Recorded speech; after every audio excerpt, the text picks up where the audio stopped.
um... Coloquei para gravar, tá? Oi? Sim, é. Meu microfone vai dar o chiadinho de fundo do meu computador, né? Parece um ventilador. A Neiva tá conseguindo falar? Sim. Agora sim. Então tá. Então vamos começar a aula, gente. Se apresentam aí desde o comecinho, tá? Calma. Compartilhar a tela.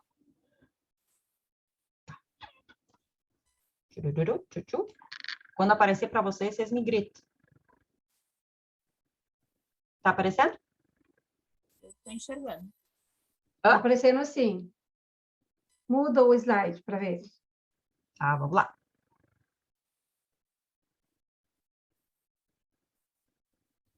Apareceu? Sim? Então tá. Aí eu adoro que aqui eu consigo ver os rostos e as faces das pessoas, dizendo sim ou não. Isso é maravilhoso. A vida. Bom, pessoal, jogos nos atendimentos do AEA, na intervenção psicopedagógica, e estou aqui com vocês, né? Sou Jaqueline Richter, mestre em ensino de ciências exatas, tenho um monte de especializações, que eu não vou ler todas elas de novo. Me considero uma pessoa que gosta de estudar e que tem uma pulguinha grande no sentido da dúvida, então eu não acredito muito no que os outros falam, eu sou do tipo que realmente acredita naquilo que eu estudei ou que foi publicado, tá? Eu tenho alguns probleminhas com o achismo, publico algumas das minhas pesquisas no Instagram e algumas coisas lá no Papo de Professor e Outras Histórias, que é o canal do YouTube, né? E para conversar comigo, e-mail, normalmente, apesar do mundo tecnológico, eu sou o tipo que fala mais por e-mail do que por qualquer outra rede social. E agora a Neiva vai fazer aquela risadinha, né, Neiva? Sem coração comigo. Eu sou Neiva Althaus, então, eu sou formada em Ciências Exatas, né? Sou professora de Robótica e de Matemática no município de Venâncio Aires, né? Eu tenho algumas redes sociais, utilizo mais, né? O e-mail e o Insta, e qualquer dúvida, qualquer coisa, podem entrar em contato com a gente. Maíra, qual slide que tu quer que eu volte? A Maíra pediu para voltar o slide aí um pouquinho. Bom, vou indo, depois qualquer coisa eu volto, tá? Coloca aí no chat, depois eu volto o slide, qualquer coisa, tá? Já que o seu fone tá dando um barulhinho, eu não sei o que Ele tá vai dar atrás do acontecendo. meu computador. É tipo um ventiladorzinho? Ai, meu Tem Deus. que colocar um fone de ouvido. Você não consegue dar aula pelo celular, não? Não, porque eu tô compartilhando tela aqui. Então tá. Então, assim, eu vou falar um pouquinho, então, dos jogos, né? As etapas metodológicas de Fleming e Mello. A gente tem alguns objetivos, todo jogo tem um objetivo. Esse é o processo criativo, então, dos jogos. Né? Os objetivos, então, a gente precisa tentar alcançar eles no momento que se escolhe o jogo, né? O jogo, ele pode ser adequado, no momento que ele é um jogo adequado, ele vai alcançar todos os objetivos que a gente pensa para jogar aquele jogo. Às vezes, esse jogo a gente pode adaptar ele ou trabalhar ele por meio de algumas outras atividades, né? Utilizando outras atividades. O jogo, quando ele não é adequado, a gente pode confeccionar ele, né? Fazer algo adaptado, então, por uma coisa que já existe, ou criar ele de um jogo que não existe, né? O jogo, então, a gente tem que primeiro, antes de começar a jogar, né, explicar para os alunos ou mostrar para os alunos as regras, né, as características do jogo, como é que eles vão jogar, porque não é simplesmente jogar, atirar um jogo para eles e dizer agora vocês jogam, né? Assim, às vezes a gente tem que sentar e falar com os alunos como é que a gente vai precisar, o que a gente vai fazer para que eles consigam aproveitar, né? E nem todos os alunos, tem jogos que podem ser individual, tem jogos que tem que ser em dupla, outros em trio, em quarteto, nem todos os alunos às vezes conseguem jogar o mesmo jogo ao mesmo tempo, né? Por isso que às vezes, né, dá problema com relação aos alunos, porque eles às vezes tem o prazer ou o desprazer de jogar, né? Porque quem ganha normalmente tem um prazer maior, né, do que quem não vai ganhar, porque assim, o jogo, o objetivo do jogo a gente pode, né, comparar ele então com a resolução de problemas, né? A Moura faz esse comparativo que tem um objetivo muito grande, então, na questão de ganhar ou não o jogo em si.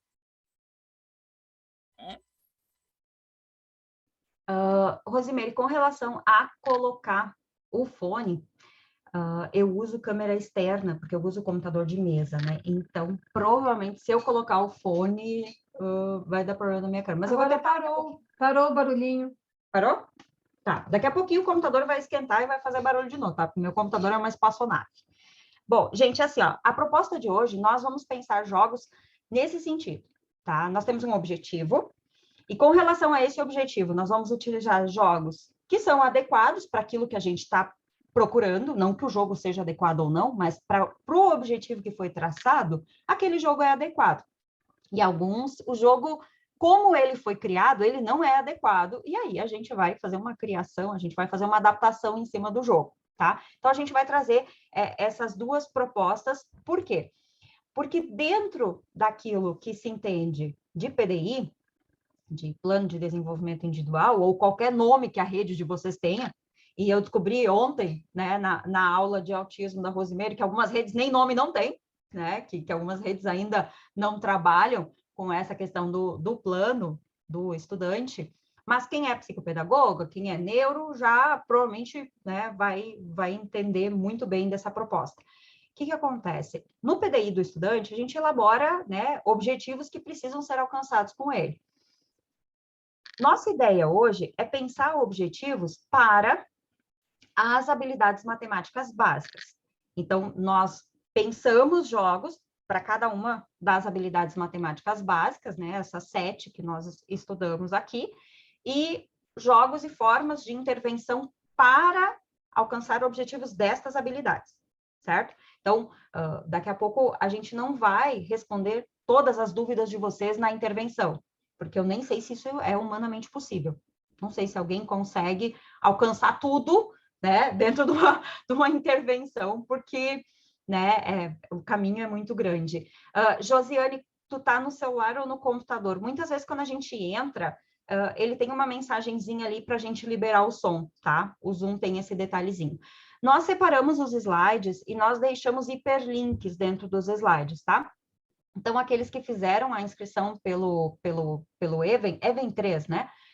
E pagaram a taxa de inscrição para emissão de certificado, vão receber os slides em PDF, e todos os lugares dos slides onde tem mãozinha e texto sublinhado, tem um hiperlink, tá? Tem um hiperlink para algum material de pesquisa, para algum material adicional.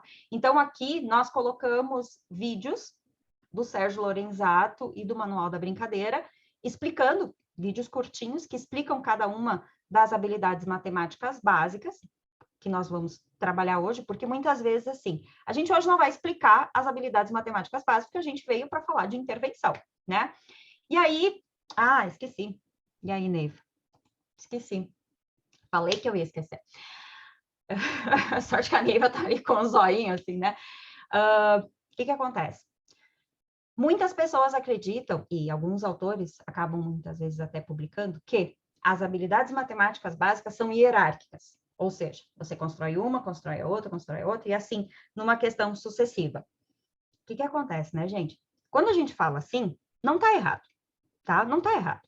Elas são hierárquicas, uma após a outra. Porém, o que talvez tenha faltado um pouquinho na pesquisa do Piaget, e quem estudou ele depois...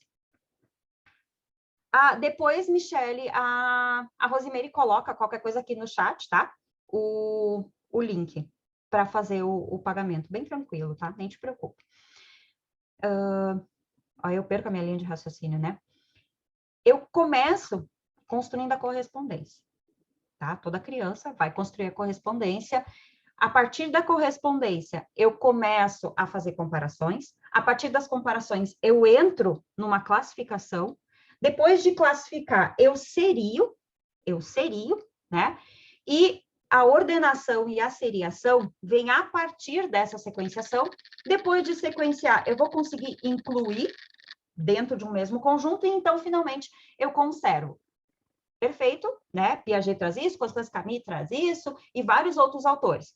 O que talvez tenha faltado comentar é que elas são hierárquicas, mas elas não terminam. Eu não termino de construir a correspondência para começar a construir a comparação. Elas são interligadas. Então, eu construo uma a partir das minhas vivências da outra, mas eu não termino de construir nenhuma. E não é porque uma criança não consegue classificar que ela não vai conseguir sequenciar ou que ela não vai conseguir fazer uma inclusão.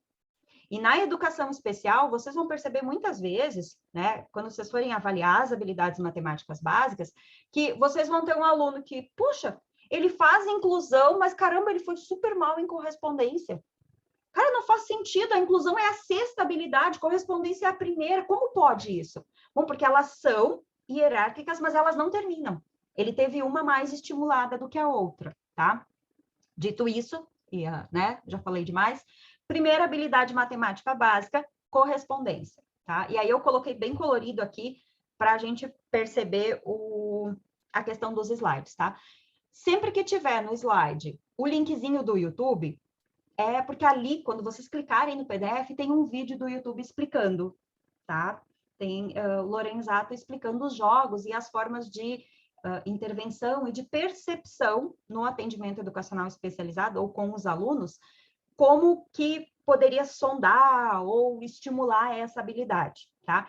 E quando vocês forem olhar os vídeos, vocês vão perceber que muito das provas operatórias nascem, tá? Ou são derivadas dessas habilidades, certo? Outro ponto, nós colocamos aqui, tá? Dentro dos textos, algumas mãozinhas indicando que ali tem um jogo, tá? Tem um PDF, tem um link para um PDF do jogo que está citado aqui. Beleza. O que é correspondência? Correspondência é a primeira habilidade matemática básica, é o ato de estabelecer relação 1 a 1. É quando eu relaciono um com o outro um. E aí, Sérgio Lorenzato, ele vai... Não perdeu muita coisa, Bárbara. Comecei há pouquinho, tá? Sérgio Lorenzato vai trabalhar, separar as habilidades matemáticas básicas dentro da percepção visual direta. Eu vi, né? Botei um. Ele vai falar da correspondência 1 a 1. Eu tenho um sapato, um pé. A percepção visual indireta, cachorro e comida. Não é direta, é indireta. E a correspondência de um elemento para um conjunto de vários elementos. Peixinhos vão no aquário. Pássaros estão voando no céu. São bem aquelas atividades que a gente faz, tá? E a associação de uma mesma ideia presente em dois objetos, né? Então, eu não percebo som de eco, tá, gente? Mas talvez seja o meu computador. Enfim, ideias de jogos para estimular a correspondência. E por que a correspondência é tão importante, tá? Na minha opinião, é uma das habilidades matemáticas incríveis, assim.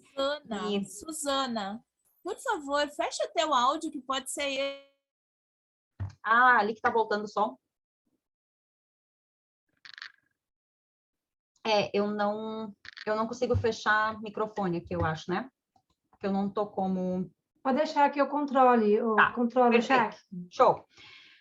Dentro da correspondência, quando nós pedimos que um aluno relacione uma letra com um som, é correspondência.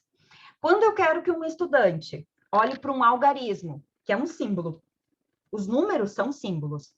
Quando eu quero que ele pegue aquele símbolo e relacione com uma quantidade de coisas, eu estou fazendo uma correspondência de um elemento para um conjunto de vários elementos.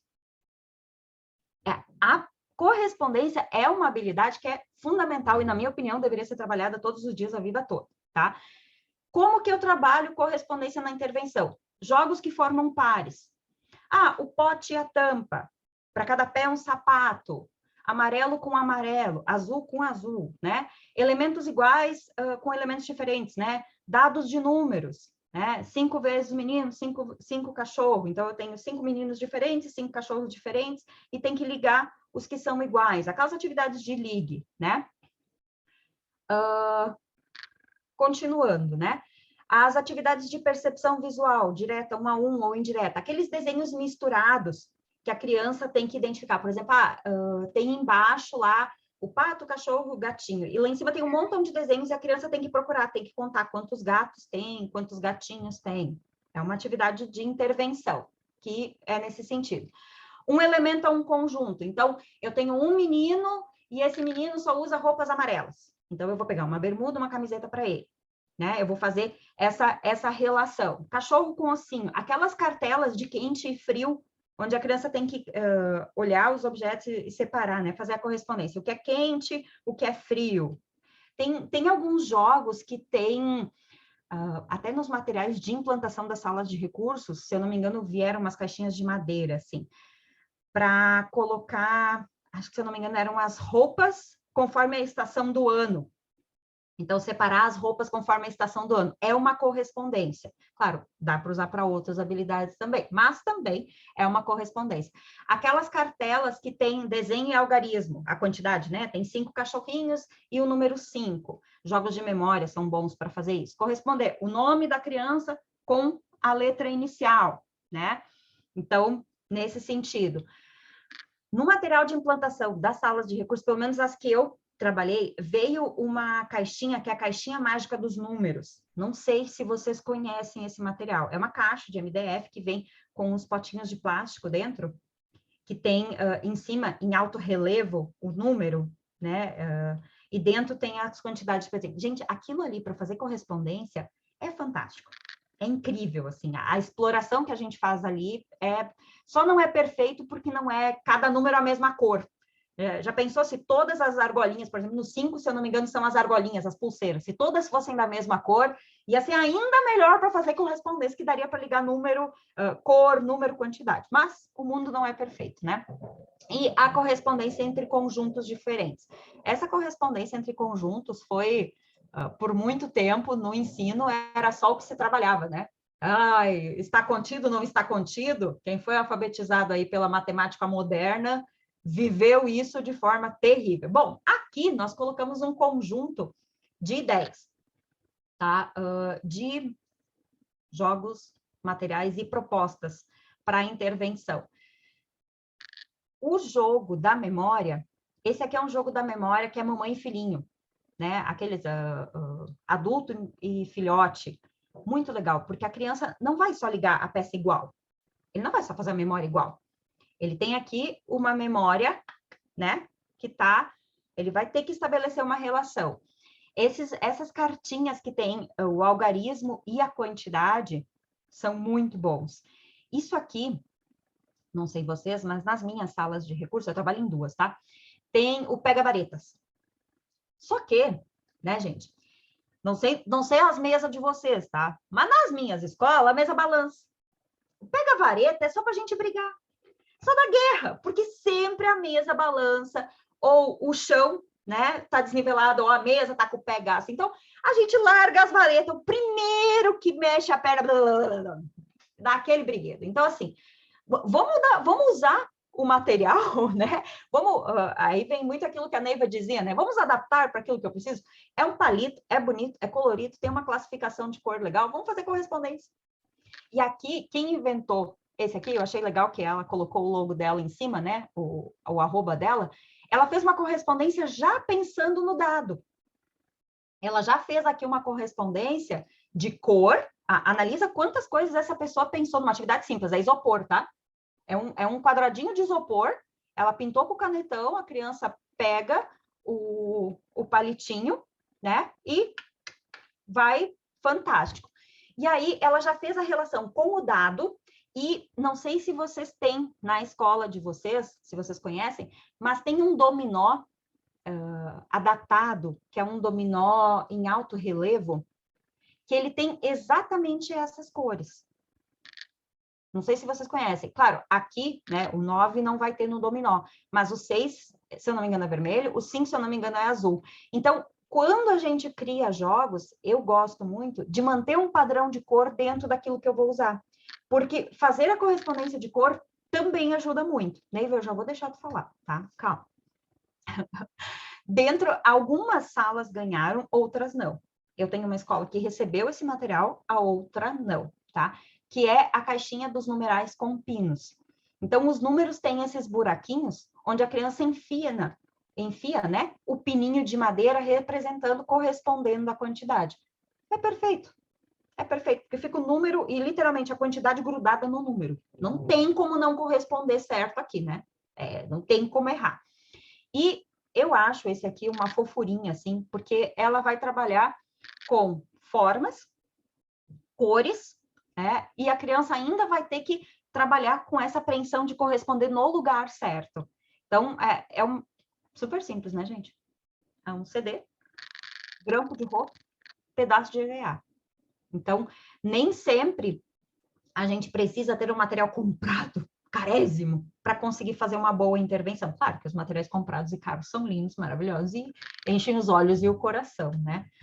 Aí, pensando ainda dentro da correspondência, as atividades de sombras, tem até algumas cartas, né? Que são tipo o jogo da memória, com as sombras. A criança vai corresponder, tá? E esses aqui são os sonhos de toda psicopedagoga, toda neuro, toda professora de educação especial, porque eles são caros, são, né, um material gostoso de fazer intervenção, mas, né, nem todas nós temos. Então, quando a gente não tem esse, a gente usa o CD mesmo, né? Neiva, para os maiores. Teu microfone está fechado. Aí, garota. Pessoal, assim, só antes de continuar, eu pediria para vocês dar uma conferidinha no microfone. Tem muita gente reclamando que os microfones estão abertos e tá dando microfonia, que o pessoal não tá conseguindo escutar. Dá uma conferidinha se o de vocês está fechado, tá? Não é por mal, mas é que para todo mundo poder ouvir, né? Gente, então assim, aqui também tem um triminal de frações, que são frações equivalentes, né? Onde tem a correspondência tanto das frações quanto a correspondência das cores, né? Que dá para utilizar as duas coisas. Nos maiores, a gente pode fazer a correspondência também com relação à questão de equações. Eu posso utilizar as equações com a balança. Eu posso utilizar a questão de quando eu tenho... Desculpa, fugiu agora. Mas eu posso fazer vários tipos de correspondência, né? Assim, quando a gente trabalha com os maiores, a gente consegue trabalhar com as frações. Aí eu posso trabalhar com o desenho das frações e a correspondência da quantidade, né? Quanto representa aquilo ali. Eu posso trabalhar na reta numérica, os números, né? O número na reta numérica, ele nunca vai deixar, indiferente se é um número real, se é um número natural, se é um número inteiro, ele nunca vai deixar de ser aquele e naquela posição. Se eu tenho 2, o 2 vai estar ali. Se eu tenho o 2,0001, ele tem que estar um pouquinho depois do 2, ele não pode estar na mesma posição. Então, a correspondência das coisas, elas são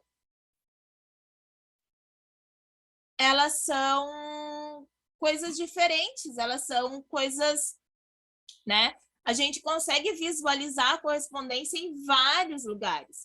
E daqui um pouco vocês vão ver que a gente vai dar o mesmo exemplo para duas coisas ou mais. Por quê? Porque uma única habilidade, ela pode se trabalhar com várias coisas diferentes. Uhum. E aí, pensando em dinheiro, né, Neiva? Dinheiro é fantástico para trabalhar correspondência. Porque eu brincava hoje à tarde, eu dizia assim, né? A questão do R$1, né, e 100 centavos. É uma correspondência, claro. Só vai se dar conta disso quem for realmente, né? Quem tiver já conservação construída. Mas fazer essa relação, daqui a pouco, em cédulas e moedas, essa comparação, né? Essa correspondência de valor igual, relógio, né, gente? Quem tem sexto ano sabe a luta que é conseguir trabalhar horas com o sexto ano, né? Nós brincávamos hoje, né, Neiva, sobre a notação científica, né? Aí nós íamos ver. A notação científica é uma discussão, né? Porque a notação científica, ela é uma correspondência, se tu for olhar, né? Eu tenho um número muito grande, a distância entre a Terra e a Lua, né? É um número grande, razoavelmente grande. Vou botar uns quantos zeros ali, e daí, para escrever um tamanho menor, eu vou escrever ele em notação científica. O aluno tem que compreender que a quantidade de zeros vai ser a quantidade de expoente que ele está utilizando ali. Se ele não conseguir compreender isso, né? Ou seja, a quantidade, né? O expoente vai ser a quantidade de números, né? Depois da vírgula ou antes da vírgula. Se o nosso número é muito grande ou muito pequeno. Se ele não compreender isso, ele não vai conseguir fazer a correspondência dessa situação. Não, vai ter que ter essa percepção anterior. Outro ponto, né, Neiva, é a questão assim, ó, a fração e o número com vírgula, né? Fração, decimal e porcentagem, né? Porque Obrigada, é uma aqui. sequência de três coisas aí. E isso é um problema muito grande nos nossos alunos, né? Porque, assim, eles até conseguem, muitas vezes, fazer duas coisas de correspondência, mas quando é para usar a terceira coisa, ai, meu Deus, e agora? Né? É a mesma coisa, mas para conseguir chegar lá, né, a matemática dessa situação, né, é muito difícil, porque eles precisam ter três coisas, e o visual deles, né, o que se aprende desde pequeno são duas. Vou brincar com duas coisas, vou utilizar a cor com aquela imagem, eu não vou utilizar três coisas diferentes. Então, desde pequeno se trabalha com duas. E daí a gente tem bastante dificuldade nessa questão de três, né? Três coisas é bem complicado, né? E aí, assim, ó, pensando em jogos, tá, gente? Vem aquilo que a Neiva comentava antes no início. Algumas vezes eu tenho a cartinha, eu tenho o jogo, ou, por exemplo, aqui no caso, eu tenho os palitos na cor e eu consigo criar algo. Muitas vezes, por exemplo, notação científica, tá? Relação potência e multiplicação. 4 vezes 4 vezes 4 vezes 4 é a mesma coisa que... Fica aquela coisa, assim, ó, de perceber que nós não vamos encontrar material para isso. E aí eu até peço desculpas para vocês que nós não colocamos aqui muitos jogos de anos finais, porque nós achamos que viriam mais pedagogos, mais psicopedagogos na área da alfabetização, e aí a Neiva até hoje à tarde começou a tentar separar, mas não deu tempo da gente conseguir, porque ontem, na aula da Rosimeire do autismo, que eu vi que mais pessoas queriam essa questão dos anos finais. O que eu sugiro? Por exemplo, aqui tem os triângulos, né? Esses triângulos mágicos de encaixe. Monta, cria. Dominó, jogo da memória, são fantásticos, né? Para conseguir fazer essa correspondência. E como a correspondência é a primeira habilidade básica, pegar um conteúdo de sexto, sétimo, oitavo ano, conteúdo difícil, né? E transformar num jogo simples que eles conhecem, ajuda muito. Sim, nos anos iniciais é mais fácil, tem mais material, por quê? Aí vem muito aquilo que a Neiva fala do Moreira, né? O jogo, se criou uma imagem que o jogo tem uma proposta lúdica. E o professor dos anos iniciais tem uma proposta normalmente um pouco mais lúdica. E aí, nos anos finais, a carga de conteúdos é tão grande, os professores têm pouco tempo em sala, o jogo acaba se perdendo muitas vezes, né? E fica mais difícil, né, Neiva, jogar nos anos finais. Sim, e também tem a questão, né, de como jogar, de como organizar, porque, assim, os pequenos é mais fácil, às vezes, de trabalhar em grupo, às vezes, os grandes, muitas vezes, principalmente com todas as nossas tecnologias, né, eles vão jogar, mas vão jogar uma coisa que eles querem, eles vão fugir do nosso assunto, e daí, assim, ó, a gente acaba tendo problemas com relação à questão do jogo em sala de aula. Às vezes, como diz a Jaque, né, ter tempo para. Se eu for fazer jogos para as minhas turmas, eu tenho turmas de 25 ou mais.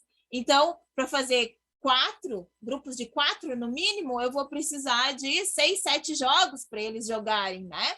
Então, assim, para conseguir ter tempo de fazer tudo isso, né? Às vezes é complicado da gente ter todo esse tempo também. O professor dos anos finais, né? De conseguir sentar e organizar 7 jogos diferentes para essa turma. 7 Mas jogos aí aqui, diferentes. eu não sei, porque eu não consegui ler lá no YouTube todo o chat ali do pessoal, mas eu acho que a gente tem bastante gente do atendimento educacional aqui, né?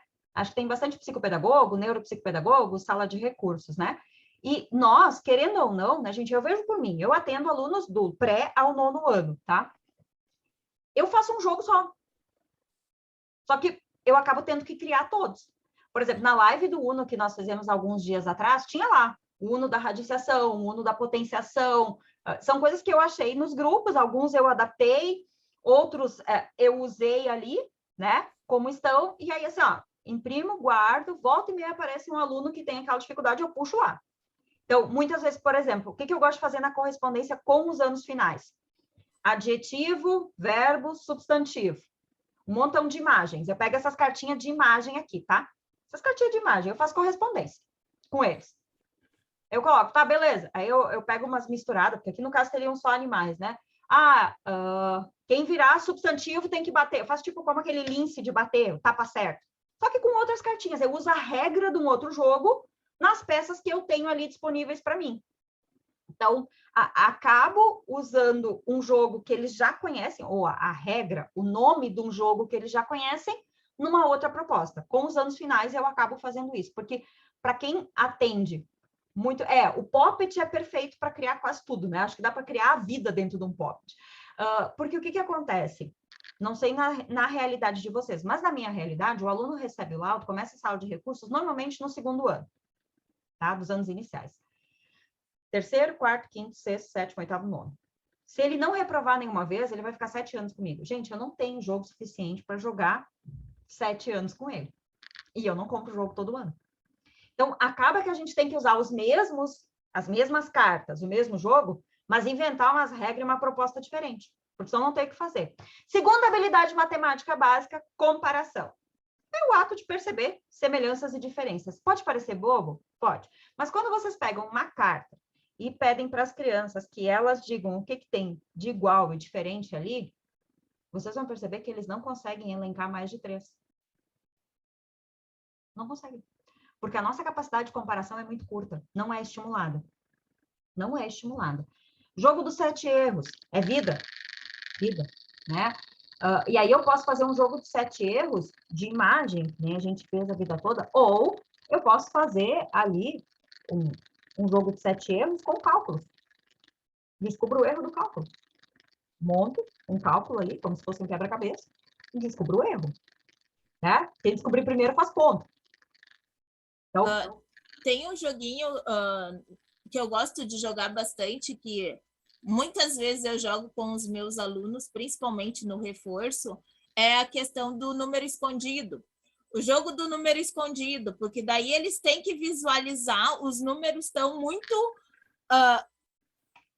literalmente, eles estão dentro de algumas coisas, eles estão, né? Um 8 tá deitado, tem várias formas daquele número estar escondido. Então, muitas vezes, são jogos que a gente pode fazer, que dá para utilizar, que se utiliza muito na questão da comparação.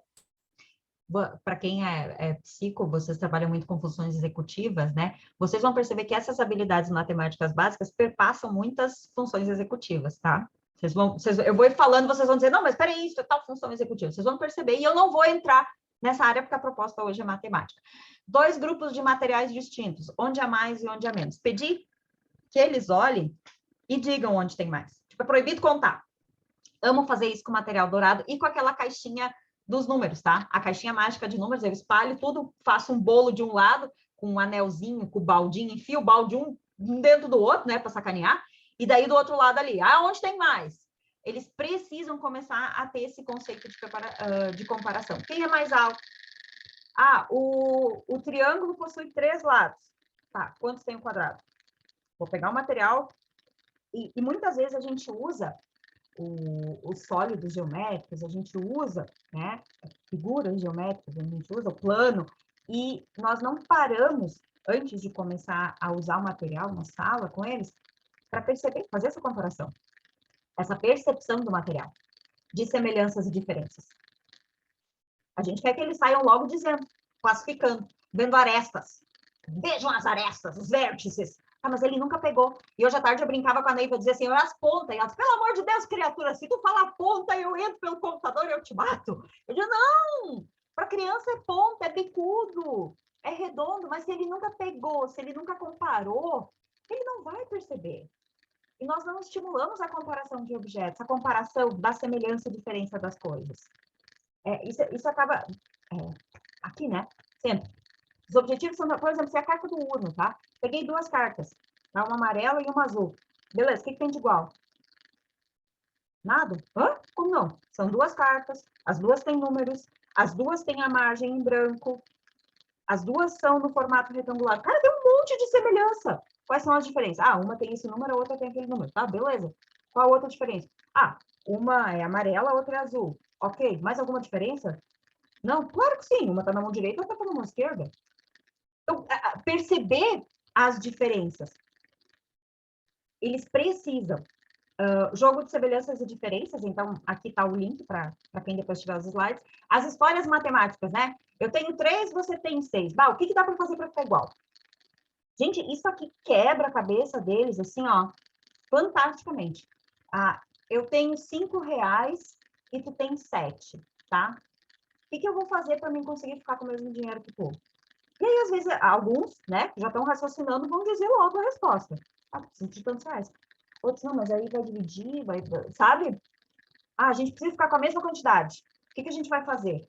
E ficam. Então, esse equilibrar. E aí vem muito, quando a gente entra na matemática, né, Neiva, a questão do sinal de igual entra muito aqui. Por exemplo, assim, né, a questão, eu gosto muito de trabalhar com frações relacionando coisas diferentes, né? Aqui eu trabalho com frações em pizza, aqui eu trabalho com frações em círculos, aqui eu trabalho com frações em retângulo, aqui eu trabalho com frações em quadrados, aqui eu trabalho com frações em triângulos. Trabalhar com coisas diferentes para ver que 1/6, 2/3, 1/3, 1/2 é a mesma coisa indiferente do tipo de fração que eu tenho. Se eu comer a metade da pizza ou se eu comer a metade do bolo, eu estou comendo a metade. Né? Então, assim, de que a forma de como é que a gente vai usar para comparar, o que a gente vai usar, né? A comparação, e assim, hoje da tarde a Jaque estava dizendo umas coisas e eu disse para ela, tá, mas isso é muito óbvio, eles têm que saber. Aí ela disse, tá, mas eles não sabem. Eu disse, mas a gente, na concepção da matemática, às vezes, né, a gente acha que eles têm que saber. Então, assim, eu disse para a Jaque, né, eu não sou formada em AE, eu não tenho AE, eu não tenho educação especial. Então, para mim, matemática, né, é muito óbvio. Então, como o meu aluno não sabe isso, como ele não aprendeu isso, como ele não sabe, né, que isso aqui, que não é plano, não é um triângulo. Porque sempre alguém disse que isso é um triângulo para ele. Então, ele vai pegar aquele prisma triangular e vai me dizer que é um triângulo. E eu vou olhar para ele e vou dizer, não, isso não é um triângulo, porque não está desenhado. Um triângulo tem que estar desenhado, tem que estar ali no meu plano. E daí eu vou discutir com ele, né? Mas ele já fez comparação para ele saber a diferença?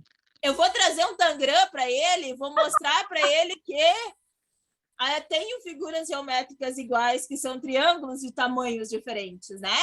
Eu vou organizar isso com ele, eu vou fazer esse tipo de comparação, que é o mesmo triângulo em tamanhos diferentes. Mostrar para ele, por meio de um tangram, que eu tenho o mesmo triângulo em 3 tamanhos diferentes. Não, e até assim, eu brinco assim, pontinhas esticadas diferentes, né? Porque quando a gente pensa em triângulo, a gente sempre pensa num negócio perfeito lá, né? Lindo, perfeito. Aí no tangram vai aqueles meio torto lá, a criança já acha que é outra coisa. Já não é mais triângulo. Tá torto? Ele não é reto? O triângulo não é bonitinho, pontudinho? Como pode uns triângulos ser esquisitos assim? Diana, podemos conversar no final, porque se eu entrar nisso agora, aí a gente vai se perder muito, tá? Mas sim, nós vamos conversar depois, tá? As atividades de dislexia, vocês já devem ter visto aquelas atividades onde tem um em cima, e aí a criança precisa marcar todos que são iguais. Ó o plural, comi um plural aqui. Então, essas atividades de perceber dentro do conjunto é comparação, tá? As multiplicações que possuem o mesmo resultado. Isso aqui é muito legal. Esse aqui, jogo da memória, isso aqui é assim, ó, fantástico. Eles batem cabeça, né? Adoro, adoro. Claro, sempre vem a parte de montar as frações equivalentes. E aqui nós colocamos o jogo do contrário de trilhas. Não sei se vocês já usaram aqueles jogos da Natura, do Trilhas da Educação da Natura, tá? Estes jogos, vários deles, por mais que sejam para alfabetização, vários deles têm ali dentro habilidades matemáticas, tá? Nós colocamos alguns aqui. Não me lembro se eu coloquei link em todos, mas eles estão aí. Comparando grupos, né? Comparando frações. E a Neiva até disse, por que tu colocou esse que é círculo e círculo? Poderia ter colocado um que é retangular, que daí fica mais fácil, né? Fica mais difícil, né? Para eles compararem, eles percebem mais. Grande, pequeno, aí vem quente, frio, escala cozinha. Eu não sei, né, gente, se é cozinher, como é que é o nome da mulher ali. Mas é fantástico para comparar tamanhos e para eles perceberem, por exemplo, eu quero montar... Muitas pessoas usam a escala cozinher no sentido de montar contas, né? Eu tenho este que vale 5 e este que vale 3. Tá, o que eu posso usar? Eu não posso usar essas mesmas cores, eu preciso chegar neste mesmo tamanho. Como que eu vou fazer? Então, eles vão ter que comparar o tamanho das peças para conseguir chegar lá. E a própria escalonação em tamanho também já entra, tá? O jogo da comparação, do Manual da Brincadeira, já deixamos o link aqui. Esses aqui do... como é que é o nome disso aqui? É plano, né? Me ajuda, Ney. Geoplano. Geoplano, obrigada. Ele o pode geoplano... ser... Ele pode ser feito com preguinhos também, né? Esse aqui tem a questão de... A gente trabalha o geoplano na matemática, mas com preguinhos, né? Que se usa para fazer... Isso aqui, sim, ó. Isso é um triângulo, isto é um quadrado. Isto aqui a gente consegue verificar. Por quê? Porque está num plano. Não dá para pegar. No momento que tira dali, não é mais um triângulo, não é mais um quadrado. É diferente de um cubo que tem aqui 6 faces quadradas, né? Então, assim, a gente consegue fazer comparativos com os alunos e falar com eles sobre isso. Fazer a comparação. Dentro do jogo dos dados, eu gosto bastante... O dado, na minha opinião, é um dos materiais mais fantásticos que tem, que dá para jogar quase tudo, né? Beleza, tu tirou tanto, eu tirei tanto. Vamos comparar quem tirou mais. Só vai fazer ponto agora quem tirar número par. Não, hoje só faz ponto quem tirar número ímpar. Então, eu estou fazendo uma comparação e eu já estou fazendo várias outras habilidades que depois a gente vai comentar também. Mas eu começo numa comparação do meu número com o teu número, né? Até brincava hoje à tarde. Hoje de manhã eu joguei um jogo com alguns estudantes que eu estava atendendo na sala de recursos e tinha pouco tempo, era final do atendimento, e eu gosto de fazer aquela última atividade, assim, bem agitadinha, para eles saírem bem louquinho, né? Eu gosto de que eles vão embora, assim, com desejo de voltar. E aí, eles amam Uno. Talvez porque eu ame Uno. Mas, enfim, eu pego a carta do Uno e ele já começa, né? Esfregar a mãozinha. Então, o que eu fiz? A gente fez... aí, volta lá para as habilidades. Nós classificamos as cartas, nós separamos por cor. Depois, nós tiramos todas as cartas especiais. Então, nós fizemos ali, né, uma separação, uma classificação dessas cartas. E aí, nós fizemos 4 pilhas. Uma pilha de cada cor. Cada um tinha que pegar um número, de uma cartinha de cada uma das pilhas, e eles precisavam montar o número conforme as cores. Eu estabeleci que unidade ia ser verde, dezena ia ser azul, centena amarelo e unidade de milhar vermelho. Então, eles precisavam ler o número. Simples, né? Bem tranquilo, assim, sem problema nenhum. Eles adoraram. E muitas vezes é difícil fazer, e eles estão no 6º ano, né? É difícil fazer o 6º ano falar o número da unidade de milhar. Porque se a gente for pensar na nossa vida, no dia a dia, a unidade de milhar, a dezena de milhar, não faz parte do nosso contexto. Para criança, não. Para nós adultos é o tamanho da conta de luz ultimamente, mas para criança ainda não, né? Para criança, a unidade de milhar ainda é muito grande para eles ainda não usam tanto. Então, essas pequenas intervenções de situações onde eles vão ter um material que eles gostam, mas eu não joguei Uno. Eu falei nome de número, né? A aula de Uno está no YouTube ainda. Sim, ela está lá. 7 erros nós colocamos aqui também, porque 7 erros dá para fazer 7 erros de tudo, né? Classificação. É quando eu separo por uma categoria de semelhança ou diferença. Eu classifiquei hoje as cartas do Uno, né, por cor. E depois eu classifiquei número e carta especial. Na verdade, eu fiz primeiro número e carta especial, depois classifiquei por cor. E aí, na classificação, se a gente for pensar, as turmas numa escola são classificadas, num mercado, as gôndolas dos produtos são classificados, os números em par e ímpar é uma classificação. Quando eu faço um lince, que eu tenho lá misturado, números e letras, é uma classificação, né? Posso colocar mais critérios ainda, posso colocar vogal, consoante, posso colocar número par, número ímpar. Eu amo lince, tá? Eu adoro, assim, porque é de bater, dá barulho, dá bagunça, e é fácil de montar, né? Porque tu pega um slide, atira as imagens ou o que tu precisa ali e o lince fica bom. Os blocos lógicos, eu acho que são o melhor exemplo de classificação que nós podemos pensar. E assim, né, gente? Cara a cara é um xodozinho, né? Cara a cara, para trabalhar classificação é incrível, né? Só óculos, com cabelo, só mulher. Então, o cara a cara é fantástico. Obrigada, pessoal, que está respondendo a questão do morder aí, tá? A gente vai retomar depois. Com relação a Ana Maria colocou o seguinte, tem uma aluna com TEA, ao ler o número, ela fala certinho, mas na escrita ela não consegue. 385 faz a leitura e ao escrever 385. Sim. Posso falar? Vai, Neve. Ela não consegue ter a classificação de unidade, dezena e centena, né? Ela tem uma grande dificuldade com isso. Por quê? Porque para ela 300 é 300.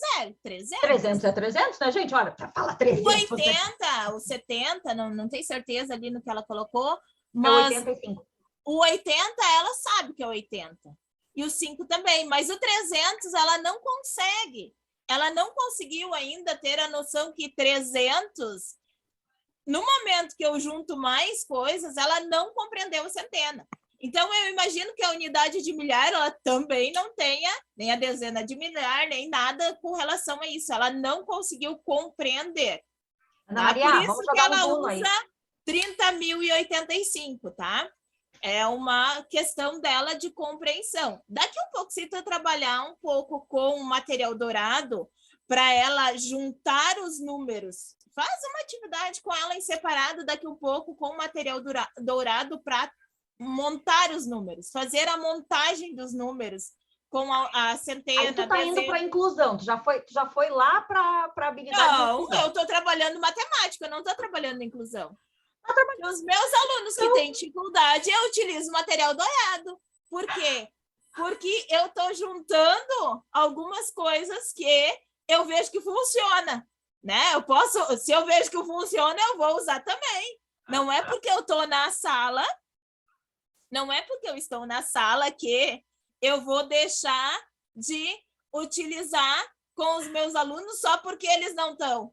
Essa semana eu fiz uma montagem de uma área com material dourado, porque lá no problema dizia que a área de um cubo, e eles não entenderam nada versus coisa nenhuma. Fui lá, peguei os dadinhos do material dourado e montei para eles para mostrar o que era. Então, no momento que a gente tem algumas coisas, algum material a gente usa que tem. Na ideia, pensando nessa parte assim, que alguém comentou, não tem material dourado suficiente.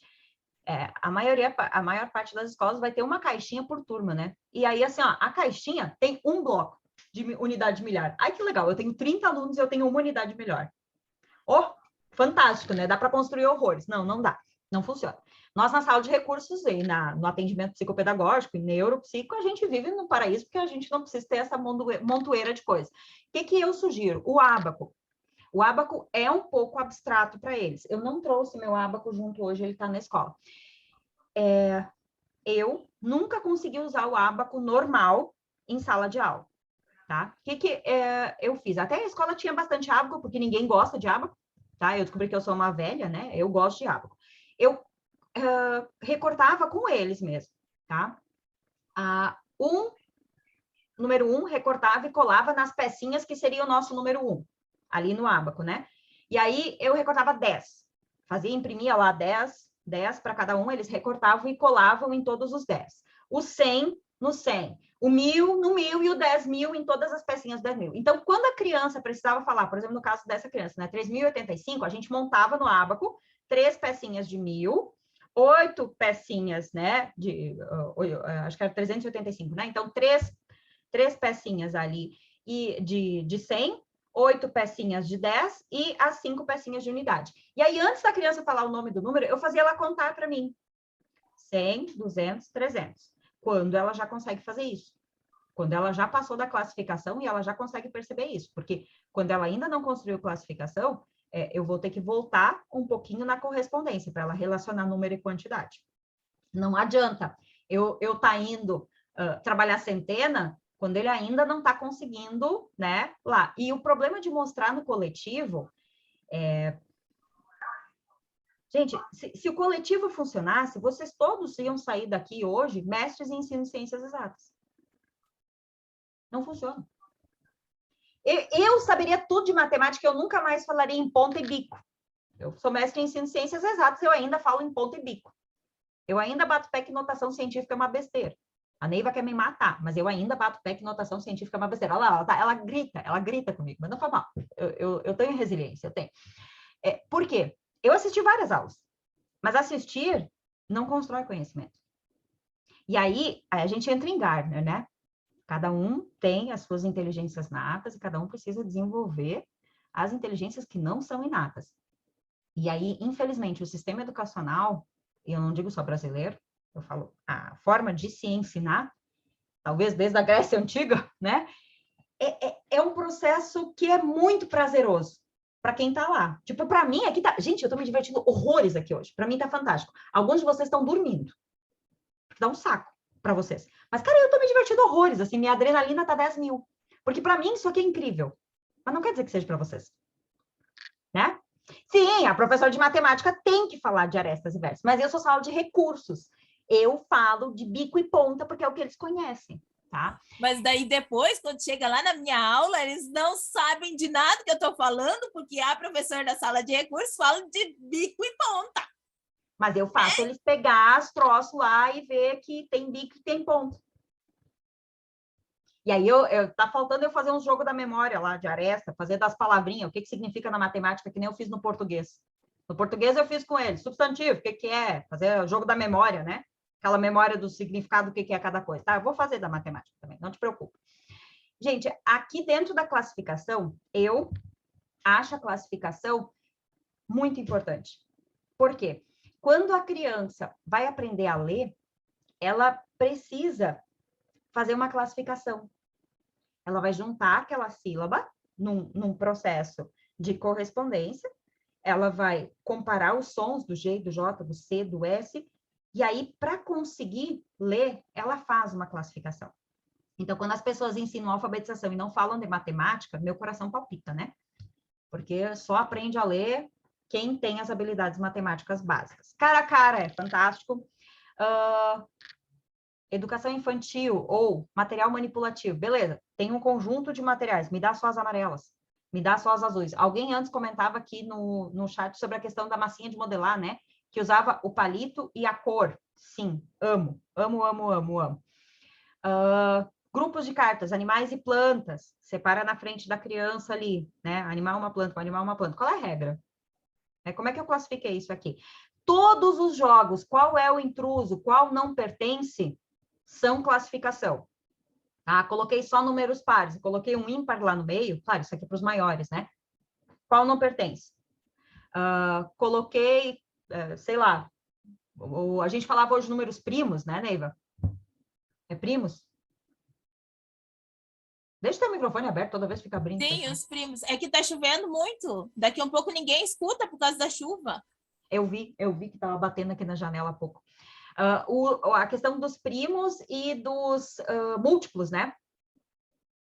Sim, os múltiplos e divisores, né? A questão dos múltiplos e divisores é uma classificação bem difícil para os alunos, né? Aí, no momento que é para eles decomporem fatores primos e eles chegarem nos múltiplos e divisores, são coisas difíceis para eles, né? De pensar. Eu também. Aqui tem uma prof que falou que usa as arestas, ela usa massinha para fazer as bolinhas. Eu também, né? Tinha uma época que eu usava as balinhas de goma, eu gostava mais, mas agora, como está proibido, a gente não pode usar as balinhas de goma, né? Então, assim, eu também uso a questão das arestas para trabalhar com, né, para montar. Eu gosto bastante de montar, unir, né? Fazer com que os alunos visualizem as coisas antes de utilizar. Porque eu acho que a questão dos alunos, assim, é difícil deles terem uma noção das coisas sem eles visualizarem, sem eles compreenderem. Eu trabalhei a gente para para pensar, tá? Vamos pegar isso aqui, beleza. Eu pergunto para eles, o que é isso aqui? Uma caixinha de som. Não, eu quero que tu me diga que figura geométrica é isso. Nenhuma. Tá, é assim. É uma bolinha. Uma bolinha? Uma bolinha. Uma bolinha. Tá aí assim. Eles ficam me olhando? Porque na nossa vida, nós não classificamos os objetos que tem ao nosso redor na nomenclatura matemática. E nós, professores de anos iniciais, eu falo porque eu fui até pouco tempo, eu tinha ainda 20 horas de anos iniciais, a gente facilita a matemática com pontas e com biquinhos, e nós fugimos um pouco da linguagem matemática. E aí, quando eles chegam no ensino mais formal, dos anos finais, o professor quer passar o conteúdo, né? E a galera tá lá nos bicos pontinhas e não chega lá. Ainda não tem círculo, ainda não tem esfera, tudo é bolinha, tudo é redondo ainda. Então, a gente precisa classificar mais, e precisa classificar no método formal de ensino? Não, faz um jogo da memória, escreve lá, círculo, tudo que é circular, põe para cá. Virou? Círculo, círculo? Tá. Aí põe lá, esfera e uma bola.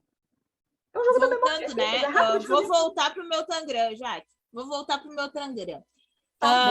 Comecei a trabalhar figuras geométricas com os meus alunos e a partir disso eu fui trabalhar fala a turma dos Mugango.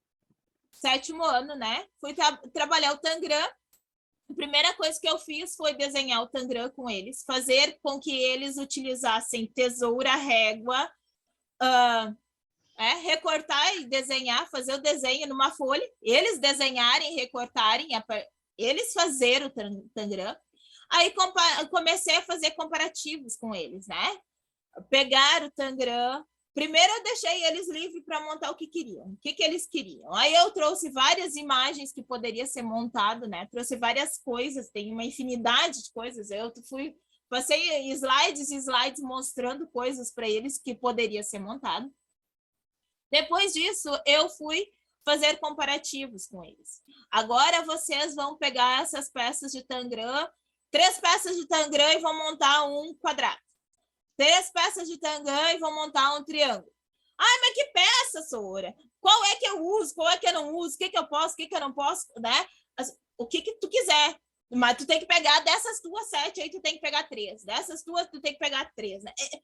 Aí é dificuldade. Aí, a partir disso, depois eu trabalhei com área, com eles, para visualizar o tamanho das coisas, né? Que a gente tem... 2 triângulos pequenos formam um paralelogramo, 2 triângulos pequenos formam um triângulo médio, 2 triângulos pequenos vai ter um quadrado. Tá? Então, a área do triângulo médio, do quadrado e do paralelogramo é... Eles estavam me olhando. Gente, vamos lá. O que eu botei paralelo? Aqui? O que é o paralelo mesmo? Onde tem um paralelo com grama, Sora? Não. O paralelogramo é o retângulo que cansou e resolveu se deitar. Mas como não tinha lugar, ele só deu uma esticadinha. Esse é o paralelogramo, tá? Então, assim, a gente às vezes puxa algumas histórias assim um pouquinho para eles não esquecer de quem é o quê, né? Para ter a noção de algumas coisas. Mas assim, a gente tenta, né?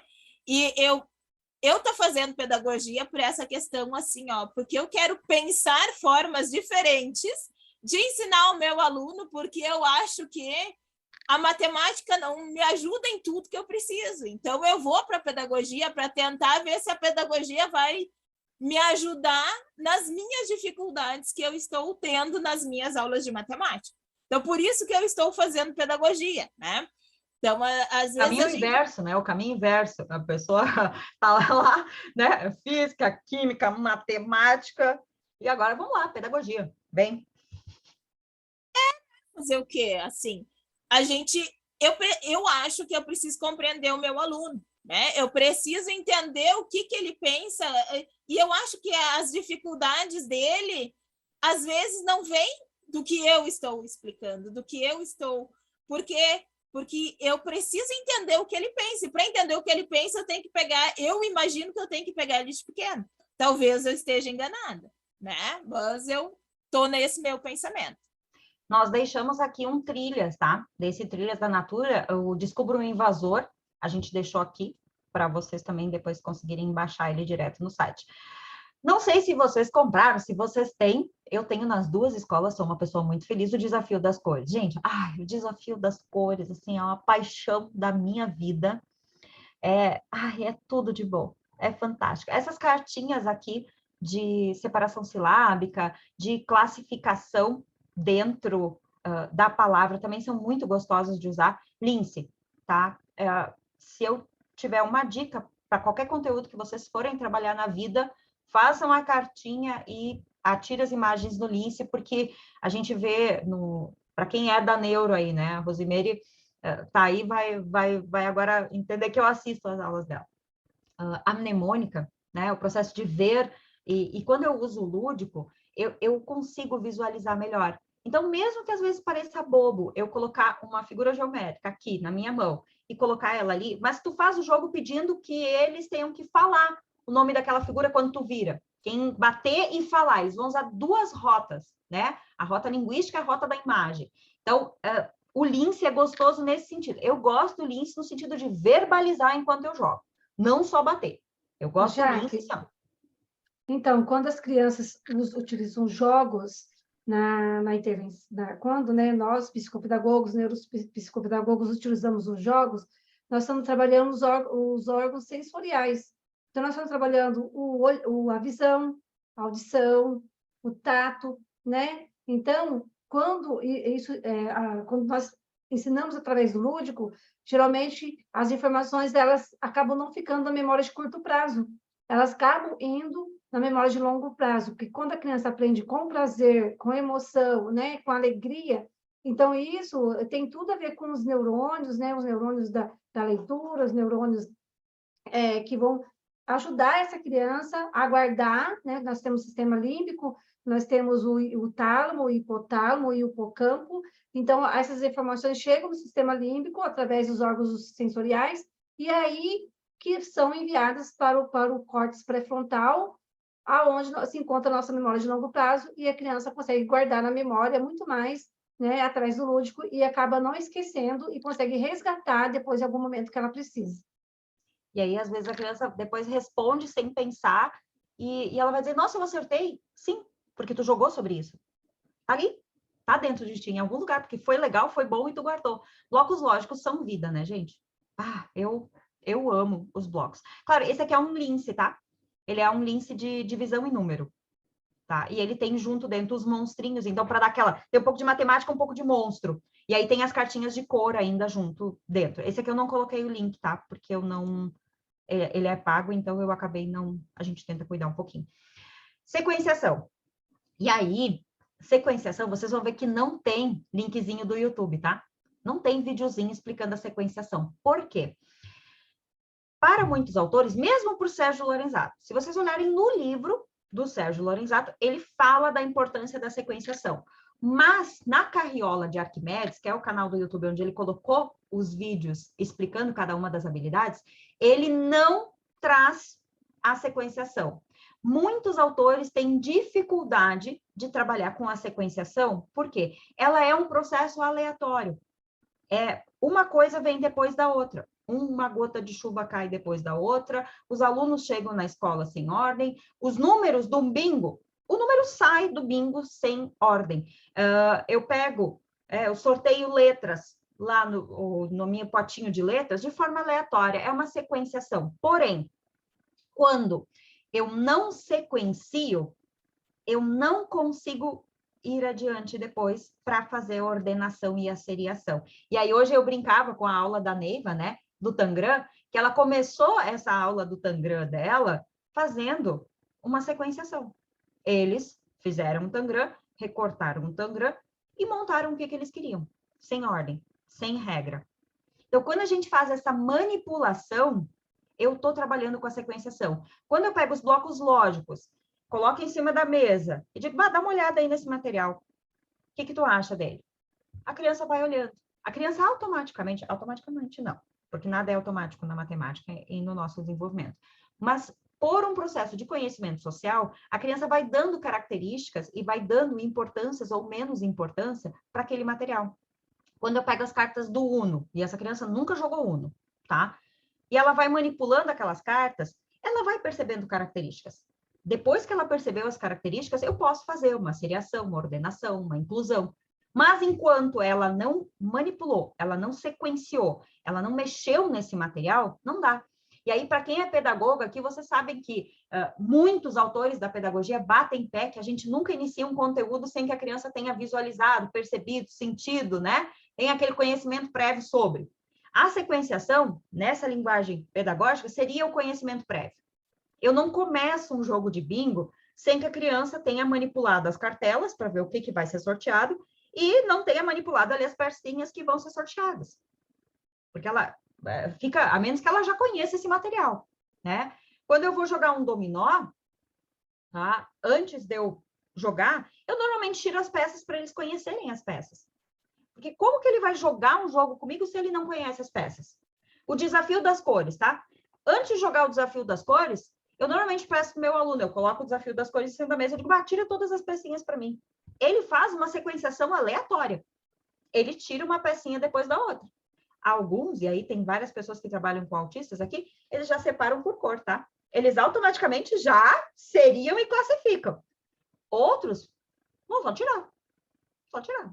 E ele não percebe nada daquele jogo. Ele está simplesmente manipulando as peças e percebendo as características físicas daquele material. É um processo empírico, é um processo de ver e compreender aquilo que está ali. E eu bato o pé que nós deveríamos dar muito mais valor para a sequenciação.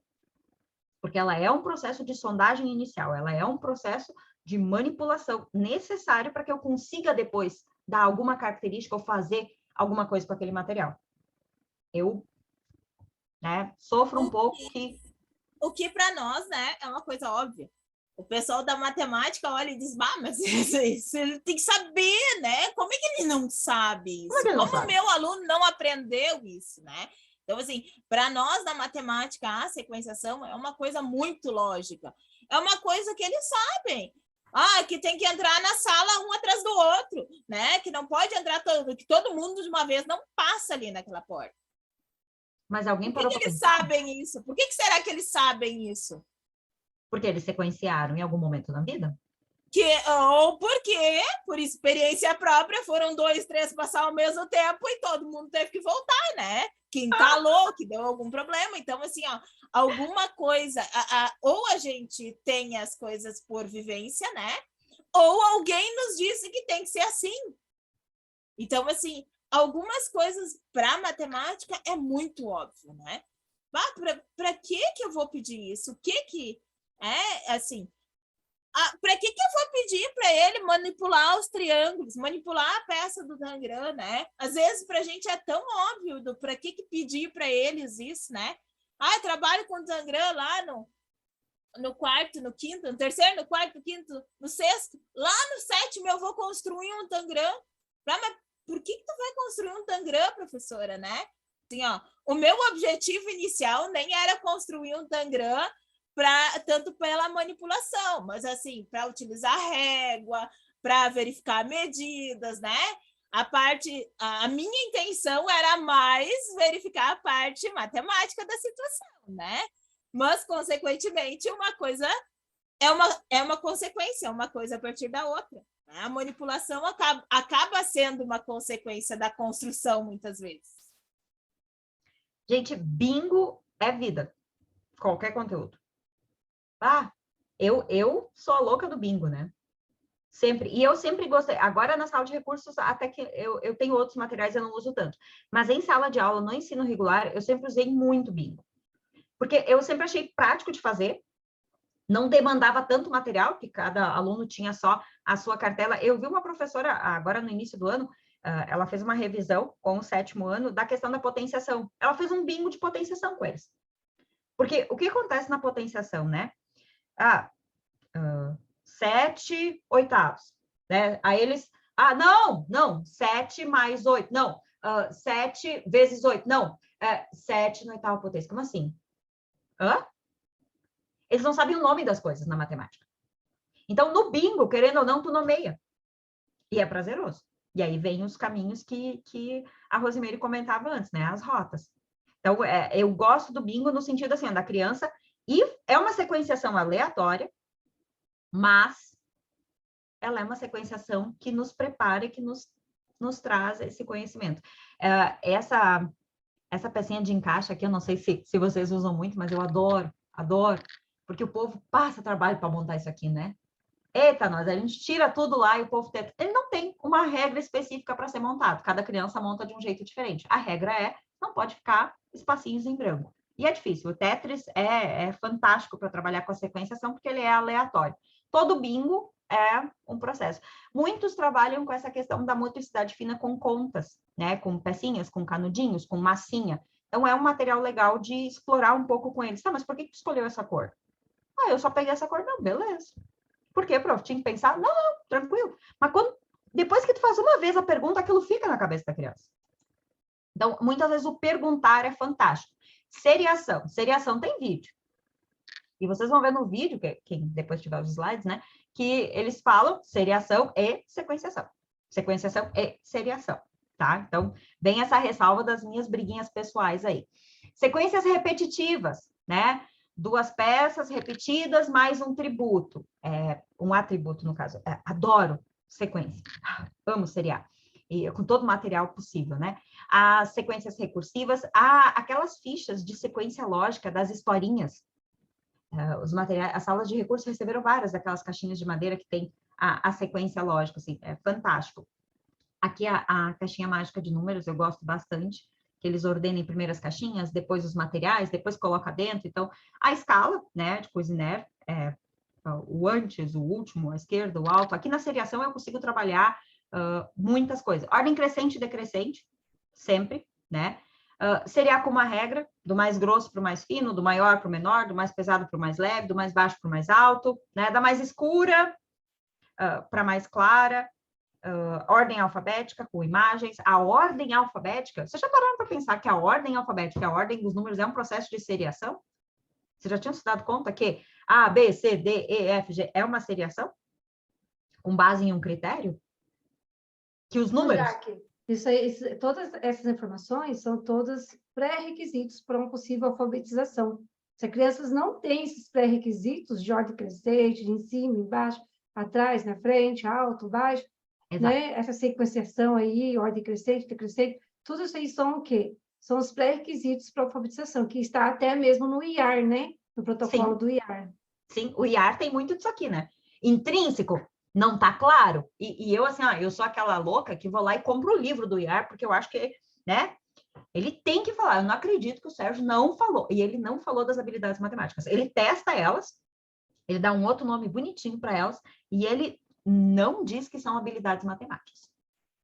E aí eu fico, assim, enlouquecida, né? Eu sou a louca. As sequências lógicas, esses kits de seriação e classificação, esse aqui várias escolas receberam, né? Dá para montar sequências lógicas com eles. Claro que aqui o período preparatório, exatamente, Jaqueline. Michele, eu sou a louca do bingo, então até eu ando jogando pouco bingo mesmo, assim. Eu ando meio esquecido. Aqui é uma sequência lógica que pode ser usada no sentido da comparação, ver se fez igual, ou tu perguntar para ele, tá, como eu continuo? Sempre que tu perguntar, se tiver uma sequência, tu perguntar como continuo, tu tá trabalhando a seriação. Se ele só vai reproduzir, tu tá comparando. Ou fazendo uma correspondência termo a termo. Se ele colocar a pecinha do lado, ele tá correspondendo 1 a 1, né? Aqui ele pode só corresponder, colocando igual dentro, ou ele pode aumentar a sequência e ir para uma seriação. E aí, aquilo que a gente dizia no início. uma habilidade matemática está muito próximo da outra. Em um jogo eu posso trabalhar várias, dependendo de onde eu vou focar. Gente, os gênios, apesar de ser um jogo velho pra caramba, é maravilhoso para trabalhar com a seriação. Ah! Por quê? Porque eu tenho aqui uma série que a cada rodada eu preciso repetir tudo que eu já fiz e sempre aumenta um. Então, sempre aumenta um a mais o nível de dificuldade, né? Eu adoro, apesar do barulhinho me irritar um pouquinho, né? Esse pequenininho, o de mãozinha, o meu não tá aqui porque acabou a pilha, eu levei na relojaria para trocar. Mas o pequenininho até que não é tão enjoativo. Mas o grandão, nós ganhamos na escola, o grandão, gente, aquele grandão, eu acho que 5 salas ao redor da minha escutam quando eu tô jogando os gênios, né?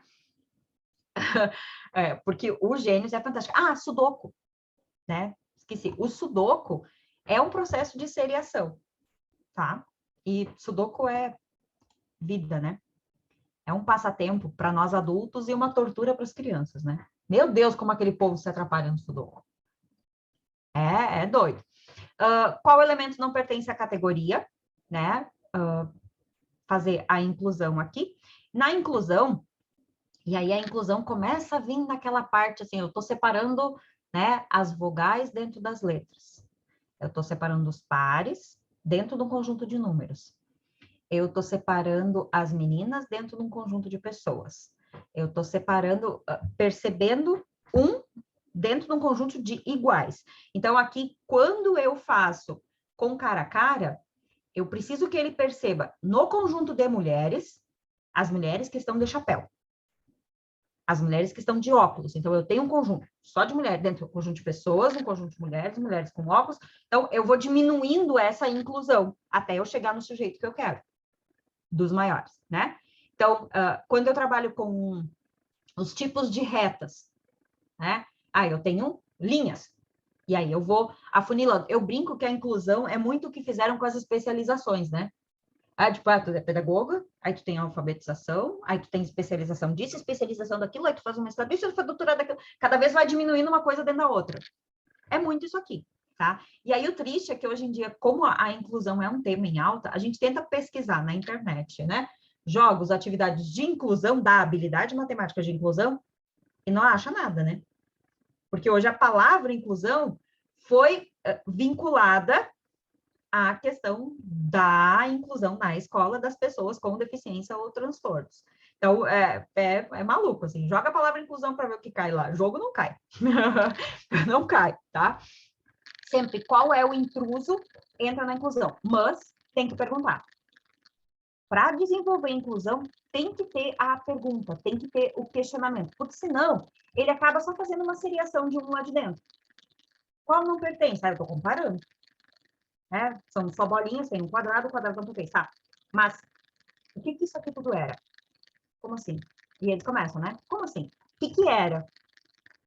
Eles olham, o que era? Brinquedos? Ótimo, tá. Dentro dos brinquedos, por que a bola é diferente? Porque é uma bola? Não. Qual é a característica da bola? Aí eu volto lá para as outras habilidades. Então, eu posso trabalhar a inclusão com muitos jogos. A habilidade de inclusão. Com muitos jogos, mas eu preciso fazer perguntas da discriminação visual, das características e sobre as classes que tem ali, tá? E os números a gente consegue fazer bastante isso, né? Assim, eu vou pegar os números. Agora, quais são pares, né? Dos pares, quais são menores que 10? Quais são terminados em 2? Quais são? A gente consegue fazer várias coisas aí, né? Eu vou trabalhar com números maiores, né?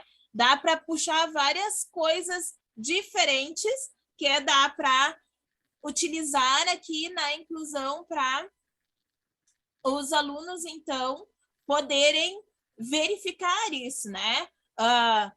Conjuntos, né? Os conjuntos é a legítima inclusão, conjuntos reais, né? A gente tem os conjuntos reais aí dentro tem, né? Vários outros conjuntos que estão contidos nele e a gente pode trabalhar a inclusão de um no outro, de um no outro, de um no outro, né? Para os alunos conseguirem entender essa questão. E aí, pensando em jogo, vamos pensar em jogo, né? Eu vou trabalhar com conjunto de números.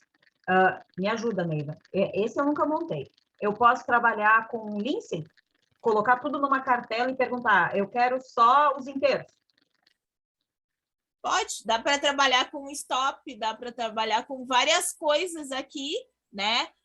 Daqui um pouco até a questão do Uno, né? Dá para trabalhar com Uno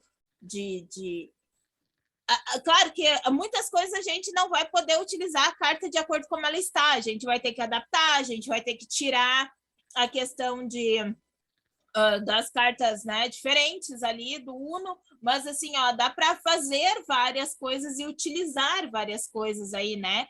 O jogo do intruso é legal também, de colocar alguém diferente ali e dizer, né, pegar números diferentes ou mesmo a questão da atividade, né? Eu vou trabalhar aqui, eu coloquei eu tenho 4 objetos aqui, laranja, laço, lata, dado. Aqui é da letra inicial. O intruso é o que não começa com a mesma letra.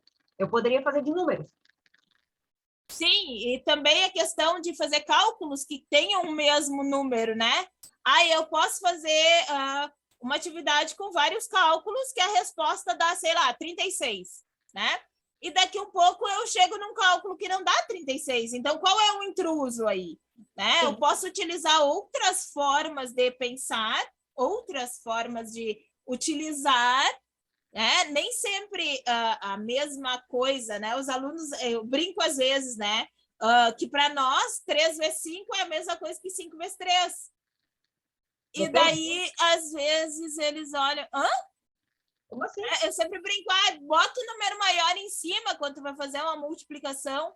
E daí alguns ainda me perguntam, Sora, mas o resultado não vai ser diferente? Né? Porque, assim, para mim é muito óbvio algumas coisas, que para o aluno não é. Então, assim, às vezes a questão dos grupos, a questão, né, da multiplicação, quem não tem a questão dos grupos, de formar, de como funciona, né, de conseguir organizar a multiplicação na sua cabecinha, o 3 vezes 5 e o 5 vezes 3 são coisas diferentes, né? Mas para matemática, né, a resposta, o resultado final é o mesmo. Antes que eu esqueça, essas pecinhas aqui são uma sugestão do Sérgio Lorenzato para trabalhar com a inclusão, porque ele trabalha com os pinos, o desenho, o algarismo, o nome do número, ele tem várias informações nesses mesmos cubinhos, e um cabe dentro do outro, todos são vazadinhos assim, e tu enfia um dentro do outro para a criança perceber um número dentro do outro, tá? Essa é uma sugestão do Sérgio Lorenzato, que na carriola de Arquimedes, tem um linkzinho aqui, ele explica um pouco melhor esse processo da inclusão, tá? Vou passar rapidinho a conservação, nós combinamos que não iríamos tão longe já, eu e o horário, né? Gente, conservação, o que acontece, né? É o nosso sonho. É o que a gente sonha. É o que todos nós gostaríamos de ser, estar, né? Ser conservadores, assim, né? Estar com a conservação construída. Piaget vai dizer que com 10, 11, 12 anos a criança consegue, mas eu trabalhei com educação de jovens e adultos e minha galera de 23, 24 não era conservadora ainda. Meus alunos de 15 e 16 no nono não são conservadores. Tá? Então, aquelas pegadinhas, as historinhas matemáticas de pegadinhas, se de Fazenda Rio Grande a Curitiba são 15 quilômetros, quantos quilômetros são de Curitiba da Fazenda Rio Grande? Qual é a cor do cavalo branco de Napoleão Bonaparte? Né? João demorou 60 minutos para ir de casa até a escola, na volta demorou apenas 1 hora. Explica o que houve. São perguntas onde eu uso a mesma informação, escrevo ela de outro jeito. Aqui é aquela questão de perceber a parte dentro do todo. Eu percebo o todo e eu percebo uma parte dentro dele. R$1 é igual a 100 centavos? Né? Conservação de palitos. E nós deixamos aqui o link do jogo da matemática do PNAE. Deixa eu pegar ele aqui.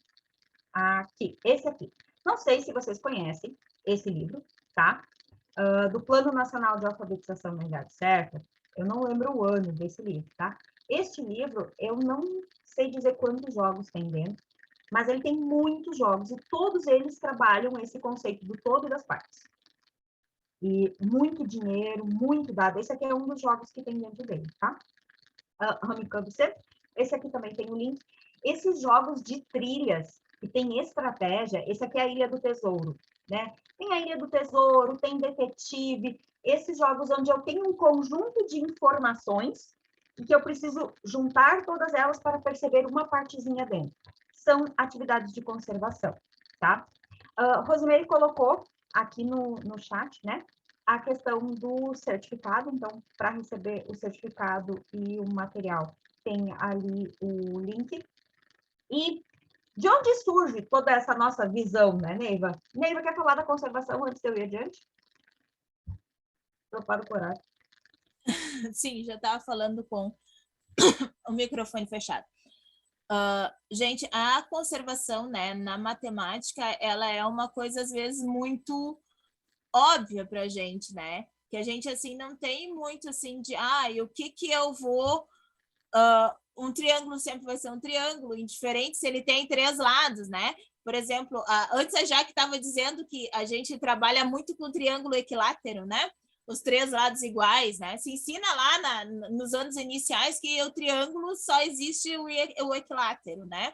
E lá na nossa matemática, né, a gente vai subdividir o triângulo de várias formas e mostrar para eles que existe, né, o triângulo mais gordinho, mais magrinho, o triângulo retângulo, o triângulo obtusângulo, o acutângulo, e assim a gente vai puxando vários nomes, né, que para eles às vezes assustam. Mas os triângulos, então, por exemplo, são coisas que a gente pode mostrar, demonstrar, né, que por mais que toda vez que eu vou fazer 3 lados e a minha figura geométrica for fechada, sempre vai ser um triângulo, né? Eu não consigo fazer 3 lados e não formar um triângulo. Se eu estou trabalhando com retas, óbvio, né? E não formar um triângulo. Então, assim, mostrar para eles que o triângulo, claro que daqui a um pouco eu não vou conseguir fechar as retas, depende do tamanho, né? Tem toda a questão disso, mas no momento que eu fizer 3 retas que se cruzam, eu sempre vou ter um triângulo. Então, a conservação é mais ou menos isso, assim, de trazer coisas para eles que no visual eles consigam verificar algumas coisas, né? E aí, esse aqui eu até esqueci de falar. Não sei se vocês conhecem esse aqui. Ele tem os 9 pininhos e as peças. A gente consegue fazer todas as letras do alfabeto com esse aqui. Ele é bem legal. Ele é um recurso assim, ó. Eu vi alguns sites vendendo. Eu vi num curso de alfabetização que eu fiz em adesivo uma vez. Mas era uma tristeza, né? Porque o adesivo tu cola uma vez, como é que vai estar descolando? Então, eu vi esse aqui para vender. Vi um pessoal fazendo, né? Mas ainda achei o preço um pouco absurdo. Admito que eu ainda não comprei. Mas é muito legal as cartinhas. Funciona quase como o Tangram. Tem a cartinha mostrando e eles montam aqui. Muito legal esse material. E para criança pequena, tem pouco material para trabalhar conservação com os pequenos. Pouco esse material. Tanto que quando eu aplico o PAMB, falando em PAMB, né? Tá, eu falo em PAMB, o pessoal que tá aí não faz nenhuma ideia do que é. O que é o PAMB, tá? PAMB é o Protocolo de Avaliação de Habilidades Matemáticas Básicas, que é o produto educacional da minha dissertação de mestrado. Eu fiz mestrado em ensino de ciências exatas e meu mestrado foi um mestrado profissional. No mestrado profissional, a gente cria um produto. E esse produto fica disponível e precisa ser aplicável para outros professores. Então, meu produto, como eu sou professora de educação especial, foi um protocolo de avaliação das habilidades matemáticas básicas, essas 7 que nós vimos, porque eu, como professora da sala de recursos, eu aplicava as provas operatórias de Piaget, tá, beleza, meu aluno é pré-operatório. E? Eu faço o quê? Ele é pré-operatório, o que eu vou trabalhar com ele? Eu não tinha a mínima ideia do que eu ia trabalhar. Então, estudando Piaget, aí comecei a identificar que Piaget traz as habilidades matemáticas básicas, e aí Lorenzato pega Piaget e dá uma remexida e fica, na minha opinião, muito bom. E aí, não achei nenhum teste que avaliasse isso. Os testes de matemática são uma tristeza, né, gente? Protocolo de avaliação em matemática ou é provinha, ou, né, é uma tortura. Então, quem depois tiver os slides, aqui tá a dissertação e o produto educacional, tá? No site da FURG lá. E aí, a Rosemary entra em contato comigo, com o Neiva, e diz assim, eu quero conhecer esse protocolo, eu quero aplicar isso, e eu não entendi. Aí eu, não, tranquilo, te mando. Mandei o link lá da FURG, mandei o videozinho lá do meu canal do YouTube, e ela olhou e disse, Jaque, não dá para aplicar. Não consegui entender, tu vai ter que fazer uma aula, um curso. Eu disse, a gente conversou, não dei muita bola, né? Não conhecia ela. E aí passou uns dias, ela disse, tá, e aí, vamos fazer o curso? Ah, como? Né? Como assim? Então, estamos aí, né? Montamos o curso, Neiva ajudou bastante nessa questão da matemática também, de conseguir aproximar um pouco mais. Qual é o foco do nosso curso, né, gente? Pessoas que estão tentando identificar as habilidades matemáticas básicas nos seus estudantes para conseguir fazer intervenção. Alguém antes no chat perguntou sobre a dislexia, tá? Eu admito que na minha pesquisa, eu não me aprofundei na dislexia e na descalculia. Falo dislexia porque as habilidades matemáticas básicas são também pré-requisitos para a dislexia por causa da questão da correspondência e da descalculia também, né? Por quê? Dentro do mundo da educação especial, principalmente da sala de recursos, o descalcúlico não é público-alvo da educação especial. O descalcúlico não é público-alvo da educação especial da sala de recursos. O psicopedagogo sim, o neuropsicopedagogo sim. E como eu precisava... E aí, isso é o ruim do mestrado, né? Tu tem que ir afunilando a tua temática. Então, eu não entrei em neurociências na minha dissertação e eu não entrei nos transtornos que não são público-alvo da educação especial, da sala de recursos, tá? Então, se você me perguntar, já que tu indica o uso dele, para rastreio, sim. Para rastreio, sim. Sempre. Sempre.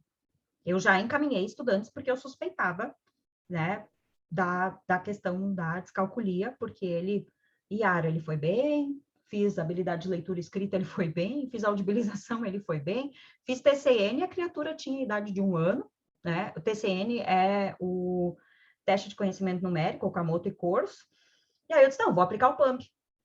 Apliquei o PAMB e, nossa, pontuação baixíssima. Então, o objetivo do curso, então, é apresentar a base teórica, né, das habilidades matemáticas básicas, aplicar e utilizar o protocolo, então a gente quer ensinar a utilizar e perceber, né, como que esse protocolo pode ser utilizado e aplicado. Dentro dos objetivos, nós queremos a participação dos cursistas, né? Então, nós queremos discussão, nós queremos que a gente fale de teoria, mas que discuta também, né? Nós vamos apresentar uma parte da revisão bibliográfica, que embasa o PAMB, porque não tem como aplicar ele sem entender as habilidades matemáticas básicas, principalmente a resolução de problemas também, né, Neiva?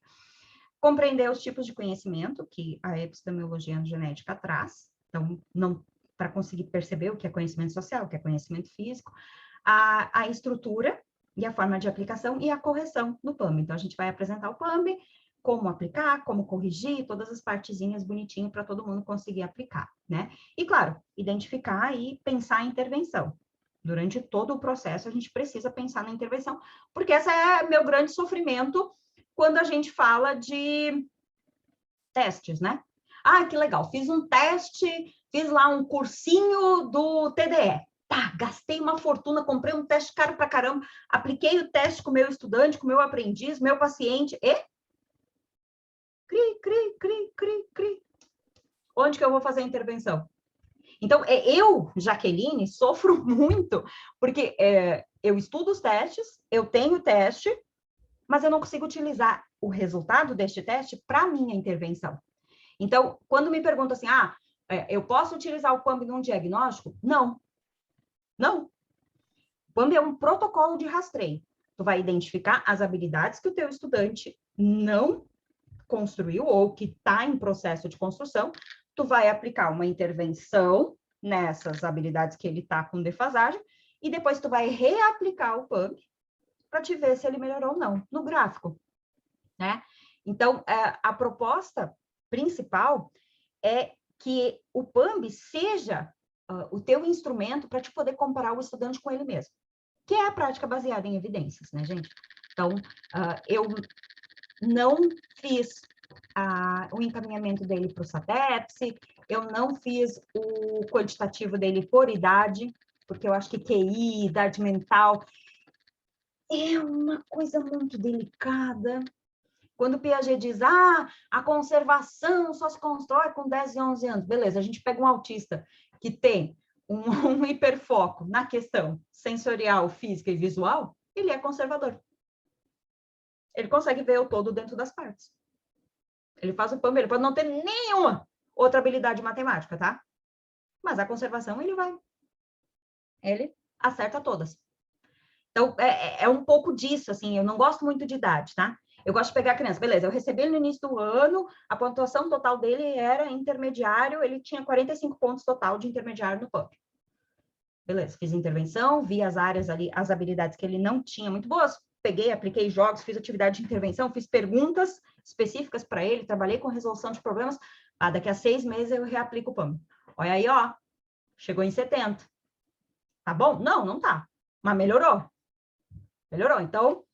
Vamos tirar o couro dessa criatura para ele melhorar ainda mais, tá? Neiva, eu preciso tomar um gole d'água, tô seca.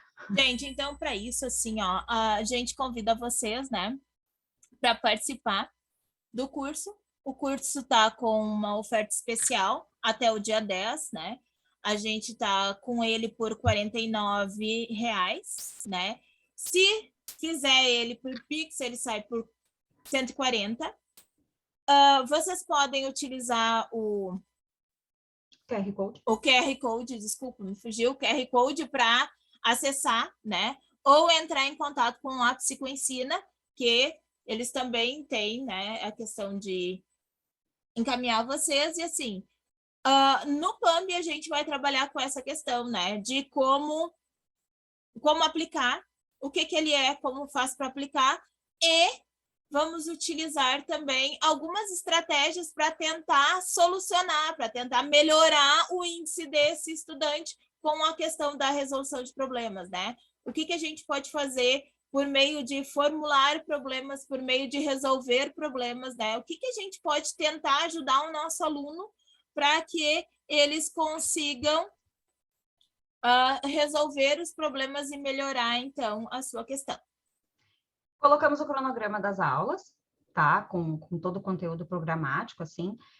Vão ser 6 aulas coletivas, né? E depois nós temos a supervisão individual para conseguir... Porque, gente, assim, eu pari uma dissertação de mestrado e um dos meus maiores sonhos é que as pessoas saiam aplicando, né? Então, muitas pessoas me perguntaram assim, quanto custa o PAM? Gente, o protocolo de avaliação é gratuito, tá? Não tem ele está publicado lá na FURG, ele é gratuito. A questão é que matemática é uma área difícil, é complicado, poucas pessoas estudam as habilidades matemáticas básicas, então, neste curso, nós vamos explicar, assim, passo a passo, tudo esmiuçadinho, né? Picamos a dissertação e colocamos, assim, em pedacinhos, para que a gente realmente consiga usar ele. E eu preciso que, ao final, a pessoa que pagou o curso, ela tenha entendido. E ela consiga fazer uso disso, né? Porque eu acho injusto a pessoa pagar o curso, chega no final, ela não entendeu pulhufas, porque nem sempre a minha linguagem, a linguagem da Neiva, vai atingir a todos. Então, a ideia desse momento de supervisão individual é justamente assim, tete a tete, vamos ver como é que tu aplicou, o que tu não entendeu, aquela história. Como material para aplicação dele, tá? Ele é um protocolo, assim, enxuto e básico. São 30 cartas de aplicação, todas, só tem a imagem na carta, só tem as imagens, tá? E tem a ficha do aplicador. Na ficha do aplicador já tem a pergunta e o aplicador vai registrar aqui a resposta. Então, tem muitos testes. Quando a gente vai aplicar, a gente tem uma folha com pergunta, a gente tem a carta para mostrar para a criança, a gente tem uma ficha para anotar a resposta. Então, é uma tortura. Então, eu tentei, na medida do possível, me enxugar ao máximo para ficar o mais prático. Então, a ficha onde eu vou marcar a resposta já é onde está a pergunta, já está onde está a minha consigna. Então, eu leio ali a consigna para a criança, mostro a cartinha, a criança responde, fica mais prático para aplicar. Na minha opinião, vamos ter que conversar sobre isso, né? Olha aí, temos muitas pessoas, né? Esse é o perigo. Qual é o perigo?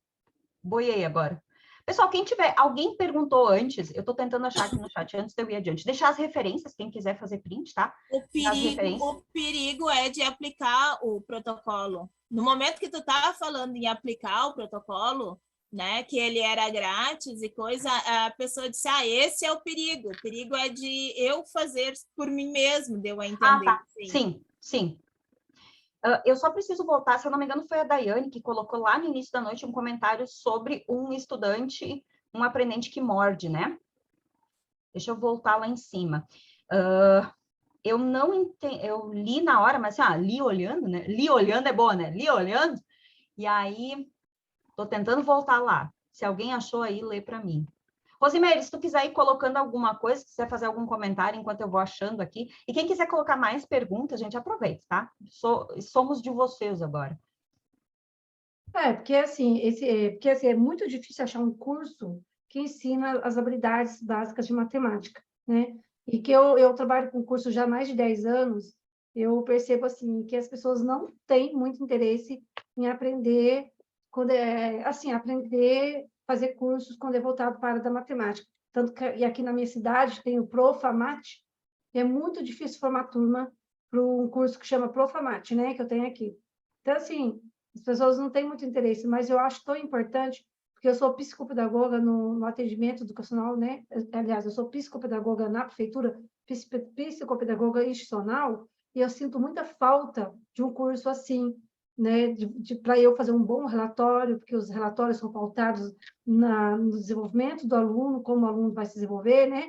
Diante das atividades. Então, eu vejo muito assim, eu não sei, Jaqueline, se no seu curso, por exemplo, vai avaliar uma questão de se a criança sabe fazer multiplicação, divisão. Então, eu tenho muita dificuldade, assim, a emprestar, né, quando subtração, quando vai emprestar um número. Então, as crianças têm muita dificuldade. Então, eu não sei, né, se nesse protocolo vai ajudar nessa parte também. Aí você responde para mim. Ele tem, se a gente for pensar dentro das habilidades, a multiplicação, a gente vai ter ali dentro da classificação, a gente vai ter a seriação, a sequenciação não tanto, mas na classificação e na seriação a gente consegue entrar. Tem uma das cartas, na habilidade 2, eu não lembro o número da carta, onde tem, uma das perguntas 3 mais 3 mais 3 mais 3 é a mesma coisa que 4 mais 4 mais 4? Aí a criança responde, né? Sim ou não. E aí tu pergunta, tá, mas por quê? E aí eu adoro os pequenininhos quando eles não têm, né? Eles dizem, porque sim. Eu adoro aqueles que ficam, né? 1, 2, 3, 4, 5, 6, 7, 8, 9, 10, 11, 12. Aí eu tenho uns que marcam com a outra mão quantas vezes contaram. E eu amo quando eles começam. 1, 2, 3, 4, 5, 6. Eles contam com o queixo, né? É o queixo deles que conta. Eu amo. Então ali tu consegue nitidamente ver se a criança está percebendo a multiplicação naquela soma recursiva ou não. Então, quando o meu aluno de 6º ano responde para mim, fazendo por soma, tem um sinal de mais ali, tá? 4 mais 4 mais 4. 3 mais 3 mais 3 mais 3. E ele não utilizou multiplicação, eu já sei que não adianta eu querer ensinar potenciação para ele. Eu tenho que voltar. Ele não pensa multiplicação ainda. Na intervenção dele, quando ele não consegue resolver aquela carta, eu volto lá para trás, gente. Eu volto a fazer continha de cabeça demais. Eu pego pecinha de dominó, pega o dominó, tá? Aqui tem 5, aqui tem 6. Quanto que dá o todo? Vira o dominó e quem responder primeiro ganha a pecinha. É tipo, né? Vira o dominó, tem que somar as pecinhas ali. Joga o dado, jogou 2 dados, tem que somar os 2 dados de cabeça. Por quê? Porque ele não tem senso numérico. Ele não percebe que é muito mais rápido utilizar a multiplicação. Achei o comentário. Não achei. Achei só quem respondeu aqui. Eu não consegui achar o comentário da criança que morde, tá? É da Dayana, eu acho, né? Sim, teve um comentário. Bom, Jaque, então, foi muito legal, né? Eu gostei muito da aula de vocês, tá bem bacana. Essa aula vai ficar lá no site, né, da Vale Curso Online. Vou colocar um valor lá, porque o valor é revertido, né? 50% desse valor é revertido para a Jaque, né? Então, se alguém quiser, essa aula, depois quiser assistir lá no site, tá bom? Vai estar lá. Quem for querer o certificado e o PDF, aí tem uma taxinha de R$ 20, tá, gente? Pelo trabalho da professora ter montado todo esse material, tá? Uhum. Que eu acho que tem que valorizar. E o curso, ele vai ter 6 aulas, sai R$ 25 a aula, né? Para você ter uma ideia, eu cobro R$ 50 a hora do reforço escolar aqui na minha cidade. E cobro R$ 100 o atendimento psicopedagógico, os 50 minutos de atendimento. Então, vocês vão dar aula, né? Vai sair R$ 25 a aula, e mais ainda as 2 aulas de supervisão, e mais o grupo do WhatsApp, que as pessoas vão poder tirar dúvidas lá também, vocês vão poder responder por 30 dias, né? Então, se alguém quiser fazer o curso, ninguém é obrigatório, mas se alguém quiser fazer o curso, aí entra em contato com a gente. Esse curso está R$ 149,90. Quem quiser fazer o Pix até segunda-feira, a gente consegue deixar por valor de R$ 139, dá um descontinho. E o Pix é o meu número de telefone, tá, gente? E... É importante lembrar, né, Rosemary, que as aulas vão ser por Zoom, né? Que a gente vai ter a questão da interação também, se o pessoal tiver alguma dúvida, de poder perguntar, de poder, né? Ou por Meet, daqui um pouco, se o Zoom não funcionar, né? A gente vai tentar trabalhar, assim, mais ou menos que nem a aula de hoje, né? Isso. Para que vocês possam puxar Não, mais ou menos minha aula as não, tem que ter mais gente tirar as perguntando ao dúvidas vivo, falando, né? e conversar um pouco com relação a isso também, E né? vai ficar Pra gravada gente... por 3 meses de acesso, dá para assistir várias Sim. vezes, né? E... Alguém perguntou se a Neiva vai abordar a resolução de problemas e a forma de formulação de problemas. Sim, essa é a temática. Eu falei lá, assim, ó, eu vou trabalhar com os passos da resolução de problema e atividades de formulação de problemas. Eu não vou trabalhar só de sexta a nono ano, tá? Então, eu vou trazer coisas para menores também, né? Porque, assim, nem tudo precisa, nem tudo é. Tem coisas que a gente pode utilizar para menores também, né? E o PAMB a gente consegue aplicar ele de anos iniciais até o nono ano, né? A gente aplica o PAMB com várias situações, com vários alunos. Então, assim, para vocês terem a questão de... A nossa intenção é tentar melhorar o desenvolvimento do estudante. Tanto que, para isso, a gente está pedindo, né? Assim, que já